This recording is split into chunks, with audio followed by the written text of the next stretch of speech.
The Assembly will hear an address by His Excellency Narendra Modi, Prime Minister of the Republic of India. May I request protocol to escort His Excellency.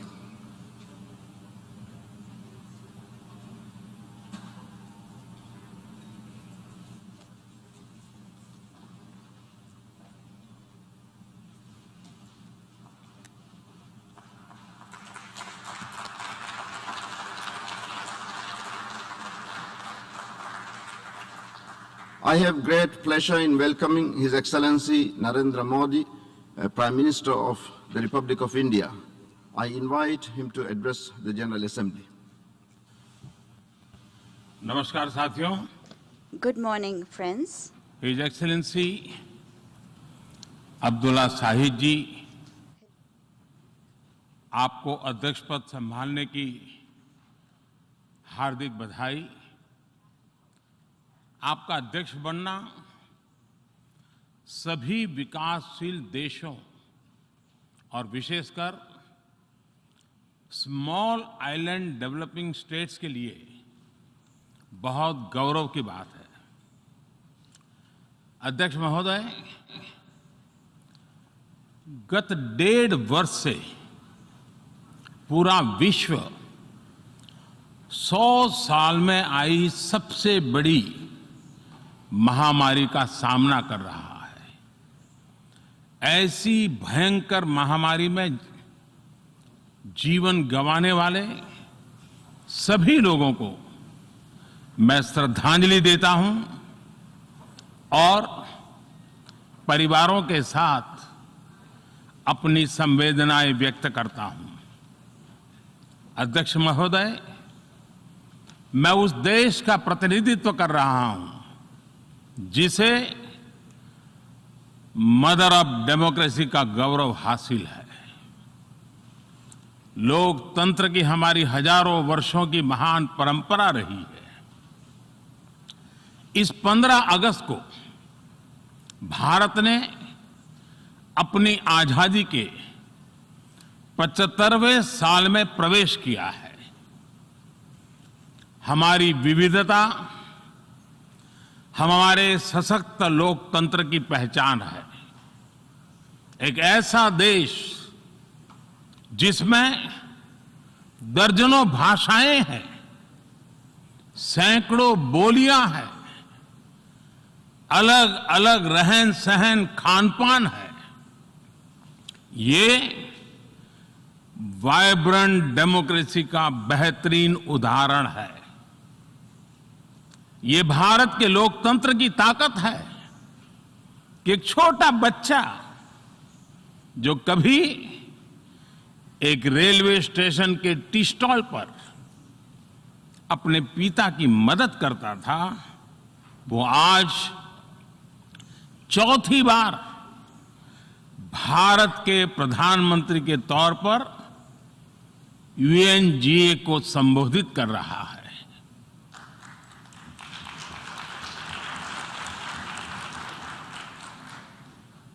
सबसे लंबे समय तक गुजरात का मुख्यमंत्री और फिर पिछले 7 साल से भारत के प्रधानमंत्री के तौर पर मुझे हेड ऑफ गवर्नमेंट की भूमिका में देशवासियों की सेवा करते हुए 20 साल हो रहे हैं. और मैं अपने अनुभव से कह रहा हूं, yes, democracy can deliver. Yes, democracy has delivered. अध्यक्ष महोदय, एकात्म मानव दर्शन के प्रणेता पंडित दीनदयाल उपाध्याय जी की आज जन्म जयंती है. एकात्म मानव दर्शन यानी इंटीग्रल ह्यूमनिज्म, अर्थात स्व से समष्टि तक विकास और विस्तार की सहयात्रा. Expansion of the self, moving from individual to the society, the nation and entire humanity. और ये चिंतन अंत्योदय को समर्पित है। अंत्योदय को आज की परिभाषा में where no one is left behind कहा जाता है। इसी भावना के साथ भारत आज इंटीग्रेटेड, इक्विटेबल डेवलपमेंट की राह पर आगे बढ़ रहा है। विकास सर्वसमावेशी हो, सर्वस्पर्शी हो, सर्वव्यापी हो, सर्वपोषक हो, यही हमारी प्राथमिकता है। बीते 7 वर्षों में भारत में 43 करोड़ से ज्यादा लोगों को बैंकिंग व्यवस्था से जोड़ा गया है, जो अब तक इससे वंचित थे। आज 36 करोड़ से अधिक ऐसे लोगों को भी बीमा सुरक्षा कवच मिला है, जो पहले इस बारे में सोच भी नहीं सकते थे। 50 करोड़ से ज्यादा लोगों को मुफ्त इलाज की सुविधा देकर भारत ने उन्हें क्वालिटी हेल्थ सर्विस से जोड़ा है। भारत ने 3 करोड़ पक्के घर बनाकर बेघर यानी होमलेस परिवारों को होम ओनर्स बनाया है। अध्यक्ष महोदय, प्रदूषित पानी भारत ही नहीं, पूरे विश्व और खासकर गरीब और विकासशील देशों की बहुत बड़ी समस्या है। भारत में इस चुनौती से निपटने के लिए हम 17 करोड़ से अधिक घरों तक पाइप से साफ पानी पहुंचाने का बहुत बड़ा अभियान चला रहे हैं। विश्व की बड़ी बड़ी संस्थाओं ने ये माना है कि किसी भी देश के विकास के लिए वहां के नागरिकों के पास जमीन और घर के प्रॉपर्टी राइट्स यानी ओनरशिप का रिकॉर्ड होना बहुत जरूरी है।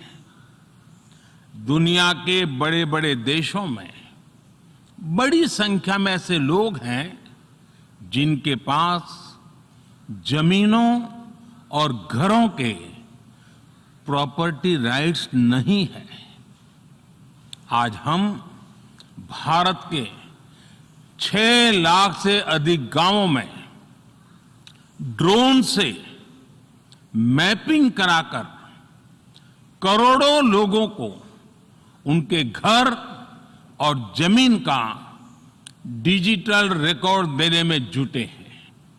ये डिजिटल रिकॉर्ड प्रॉपर्टी पर विवाद कम करने के साथ ही access to credit, bank loan तक लोगों की पहुंच बढ़ा रहा है। अध्यक्ष महोदय, आज विश्व का हर 6ठा व्यक्ति भारतीय है। जब भारतीयों की प्रगति होती है तो विश्व के विकास को भी गति मिलती है। When India grows, the world grows. When India reforms, the world transforms. Bharat में हो रहे साइंस और टेक्नोलॉजी आधारित इनोवेशंस विश्व की बहुत मदद कर सकते हैं। हमारे टैक्स सॉल्यूशंस का स्केल और उनकी कम लागत दोनों अतुलनीय है। हमारे यूनिफाइड पेमेंट इंटरफेस यूपीआई आज भारत में हर महीने 350 करोड़ से ज्यादा ट्रांजैक्शन हो रहे हैं। भारत का वैक्सीन डिलीवरी प्लेटफॉर्म कोविन एक ही दिन में करोड़ों वैक्सीन डोज लगाने के लिए डिजिटल सपोर्ट दे रहा है। अध्यक्ष महोदय, सेवा परमो धर्मः, सेवा परमो धर्मः को जीने वाला भारत सीमित संसाधनों के बावजूद भी वैक्सीनेशन डेवलपमेंट और मैन्युफैक्चरिंग में जी जान से जुटा है। मैं यूएनजीए को ये जानकारी देना चाहता हूं कि भारत ने दुनिया की पहली डीएनए वैक्सीन विकसित कर ली है, जिसे 12 साल की आयु से ज्यादा के सभी लोगों को लगाया जा सकता है। एक और mRNA वैक्सीन अपने डेवलपमेंट के आखिरी चरण में है। भारत के वैज्ञानिक कोरोना की एक नेजल वैक्सीन के निर्माण में भी जुटे हैं। मानवता के प्रति अपने दायित्व को समझते हुए भारत ने एक बार फिर दुनिया के जरूरतमंदों को वैक्सीन देनी शुरू कर दी है।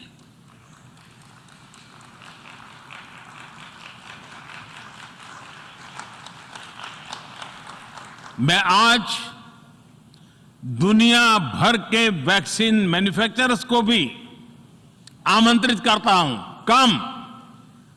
कम make vaccine in India.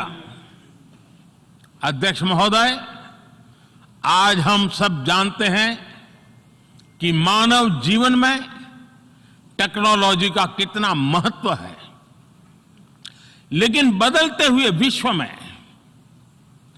Technology with democratic values, ये सुनिश्चित करना भी आवश्यक है।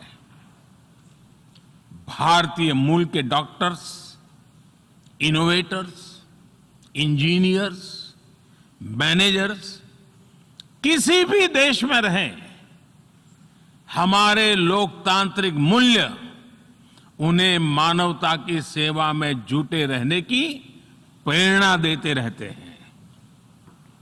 और ये हमने इस कोरोना काल में भी देखा है।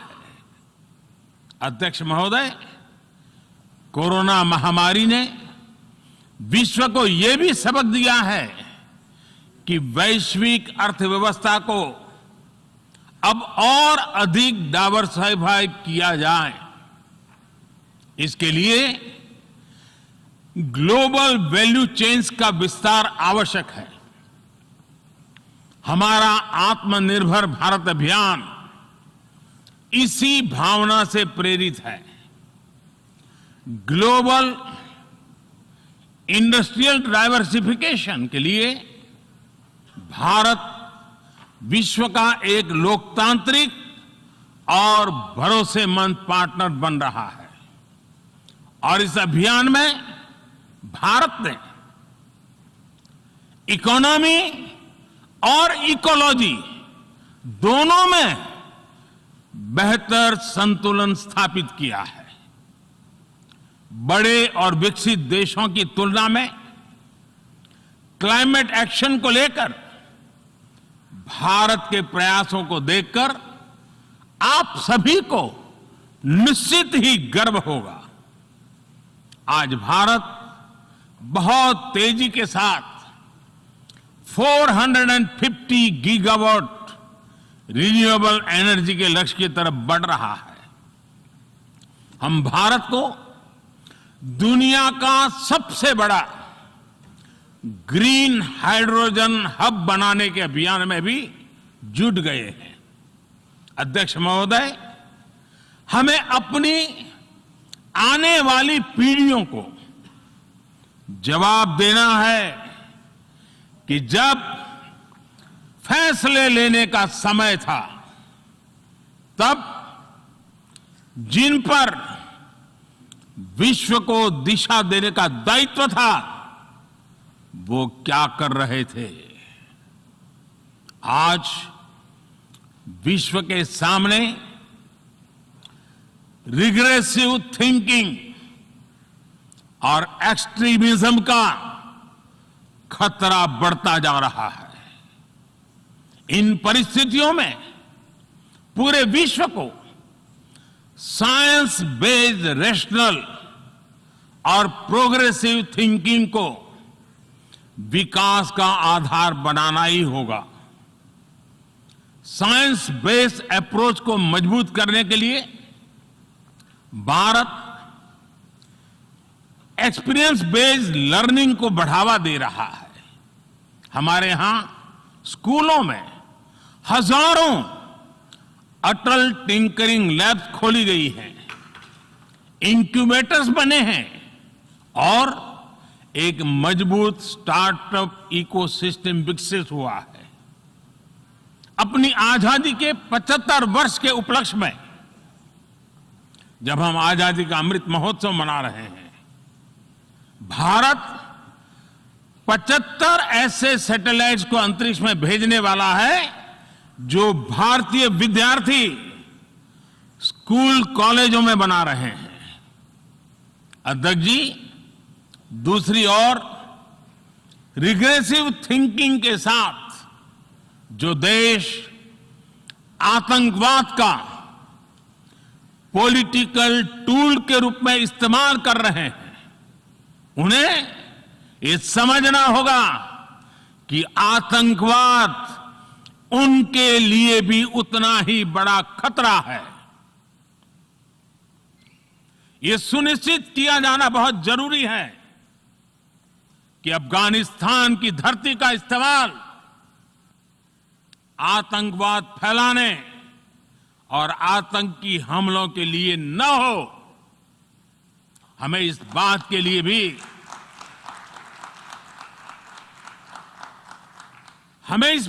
लिए भी सतर्क रहना होगा कि वहां की नाजुक स्थितियों का कोई देश अपने स्वार्थ के लिए एक टूल की तरह इस्तेमाल करने की कोशिश न करें। इस समय अफगानिस्तान की जनता को, वहां की महिलाओं और बच्चों को, वहां की माइनॉरिटीज को मदद की जरूरत है और इसमें हमें अपना दायित्व निभाना ही होगा। अध्यक्ष महोदय, हमारे समंदर भी हमारी साझी विरासत है, इसलिए हमें यह ध्यान रखना होगा कि ओशन रिसोर्सेज को हम यूज करें, एब्यूज नहीं। हमारे समंदर अंतर्राष्ट्रीय व्यापार की लाइफलाइन भी है। इन्हें हमें एक्सपांशन और एक्सक्लूजन की दौड़ से बचाकर रखना होगा। रूल बेस्ड वर्ल्ड ऑर्डर को सशक्त करने के लिए अंतर्राष्ट्रीय समुदाय को एक सुर में आवाज उठानी ही होगी। सुरक्षा परिषद में भारत की प्रेसिडेंसी के दौरान बनी विस्तृत सहमति विश्व को मैरीटाइम सिक्योरिटी के विषय में आगे बढ़ने का मार्ग दिखाती है। अध्यक्ष महोदय, भारत के महान कूटनीतिज्ञ आचार्य चाणक्य ने सदियों पहले कहा था, कालातिक्रमात् काल एव फलम पिबति। जब सही समय पर सही कार्य नहीं किया जाता तो समय ही उस कार्य की सफलता को समाप्त कर देता है। संयुक्त राष्ट्र को खुद को प्रासंगिक बनाए रखना है तो उसे अपनी इफेक्टिवनेस को सुधारना होगा, रिलायबिलिटी को बढ़ाना होगा। यूएन पर आज कई तरह के सवाल खड़े हो रहे हैं। इन सवाल को हमने क्लाइमेट क्राइसिस में देखा है, कोविड के दौरान देखा है, दुनिया के कई हिस्सों में चल रही प्रॉक्सी वॉर, आतंकवाद और अभी अफगानिस्तान के संकट ने इन सवालों को और गहरा कर दिया है। कोविड के ओरिजिन के संदर्भ में और ease of doing business ranking को लेकर वैश्विक गवर्नेंस से जुड़ी संस्थाओं ने दशकों के परिश्रम से बनी अपनी विश्वसनीयता को नुकसान पहुंचाया है। ये आवश्यक है कि हम यूएन को ग्लोबल ऑर्डर, ग्लोबल लॉज और ग्लोबल वैल्यूज के संरक्षण के लिए निरंतर सुदृढ़ करें। मैं नोबेल पुरस्कार विजेता गुरुदेव रविंद्रनाथ टैगोर जी के शब्दों के साथ अपनी बात समाप्त कर रहा हूं। शुभो कर्मोपोथे, शुभो कर्मोपोथे, धोरो निर्भयो गान, सौब दुर्बल सौन्योष होक अवसान। अर्थात अपने शुभ कर्म पथ पर निर्भीक होकर आगे बढ़ो, सभी दुर्बलताएं और शंकाएं समाप्त हो। ये संदेश आज के संदर्भ में संयुक्त राष्ट्र के लिए जितना प्रासंगिक है, उतना ही हर जिम्मेदार देश के लिए भी उतना ही प्रासंगिक है। मुझे विश्वास है हम सबका प्रयास विश्व में शांति और सौहार्द बढ़ाएगा, विश्व को स्वस्थ, सुरक्षित और समृद्ध बनाएगा। इन्हीं शुभकामनाओं के साथ बहुत बहुत धन्यवाद। नमस्कार।